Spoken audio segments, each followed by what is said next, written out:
রায়গঞ্জ পৌরসভার উদ্যোগে ঢেলে সাজানো হচ্ছে বন্দর বাজারকে। বাজারের সামগ্রিক উন্নয়নের কাজ চলছে জোর কদমে। সাধারণ মানুষের সুবিধার্থে পৌরসভা এই উদ্যোগ নিয়েছে। শুক্রবার এই কাজের অগ্রগতি খতিয়ে দেখতে পরিদর্শনে এলো পৌরসভার প্রতিনিধি দল। উপস্থিত ছিলেন পৌর প্রশাসক সন্দীপ বিশ্বাস, উপপৌর প্রশাসক অরিন্দম সরকার, 18 নম্বর ওয়ার্ডের কোঅর্ডিনেটর প্রদীপ কল্যাণী সহ অন্যান্যরা।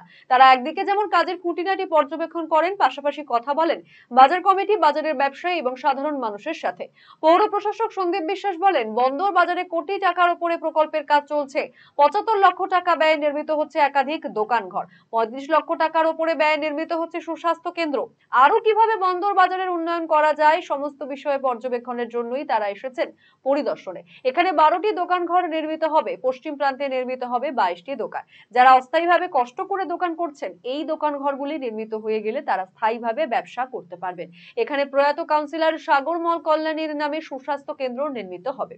পাশাপাশি সোলার সিস্টেমে মিনি কোল্ড স্টোরেজ তৈরি হবে, যেখানে অবিকৃত জিনিসপত্র মজুত রাখতে পারবেন ব্যবসায়ীরা। বাজারে আমাদের কোটি টাকার উপরে কাজ চলছে। 75 লক্ষ টাকা ব্যয়ে দোকানঘর নির্মাণ হচ্ছে, আর 35 লক্ষ টাকার উপরে ব্যয়ে সুস্বাস্থ্য কেন্দ্রের কাজ চলছে। এই সমস্ত বিষয়গুলোকে দেখবার জন্য এবং পর্যালোচনা করবার জন্য আরো কি করে বন্দর বাজারের উন্নয়ন করা যায়, বন্দর বাজার কমিটির কর্মকর্তাদের সঙ্গে মিলিত হয়ে আমরা রায়গঞ্জ পৌরসভা আমরা এই সুন্দর প্রক্রিয়াকে চালু রাখবার অভিপ্রায়ে আমরা এখানে এসেছি। দ্রুত অগ্রগতির জন্য এখানে এসেছি। আপনারা দেখতে পাচ্ছেন এখানে 12টি দোকানঘর হবে, যেখানে আমরা দাঁড়িয়ে আছি। আর সামনে রইল গিয়ে 22টা দোকান হবে পশ্চিম প্রান্তে। সেখানকার কাজও ইতিমধ্যেই ধরবার জন্য পরিকল্পনা করা হয়েছে। দোকানদার বন্ধুদের সহযোগিতা চাওয়া হয়েছে। যারা টেম্পোরারি শেল্টার নিয়ে আছেন তাদেরকে পার্মানেন্ট শেল্টার দেওয়ার জন্যই আমরা কাজ করছি।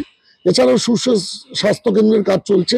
এখানে প্রয়াত কাউন্সিলর সাগরমল কল্যাণীর নামে সুস্বাস্থ্য কেন্দ্র তৈরি হবে, যার আনুমানিক ব্যয় 35 লক্ষ টাকার উপরে বেশি ব্যয় হবে।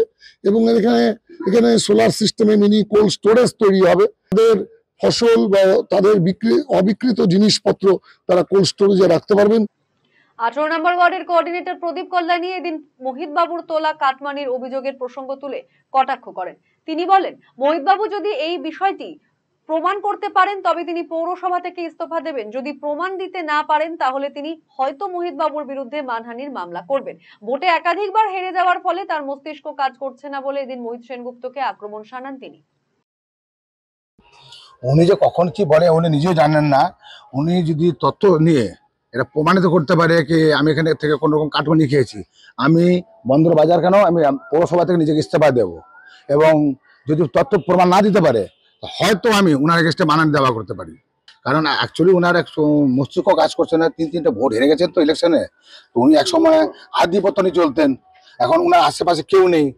বন্দর পৌর বাজার ব্যবসায়ী সমিতির সভাপতি অশোক সাহা বলেন, ইতিমধ্যেই পৌরসভার সহযোগিতায় ঘর নির্মাণ হচ্ছে। যাদের ঘর ভাঙা পড়েছে তাদের অগ্রাধিকার দেওয়া হচ্ছে ঘর পাওয়ার ক্ষেত্রে। এই লটে কতগুলো ছিল গৌর একদম স্পেসিফিক আমি কিন্তু জানি না।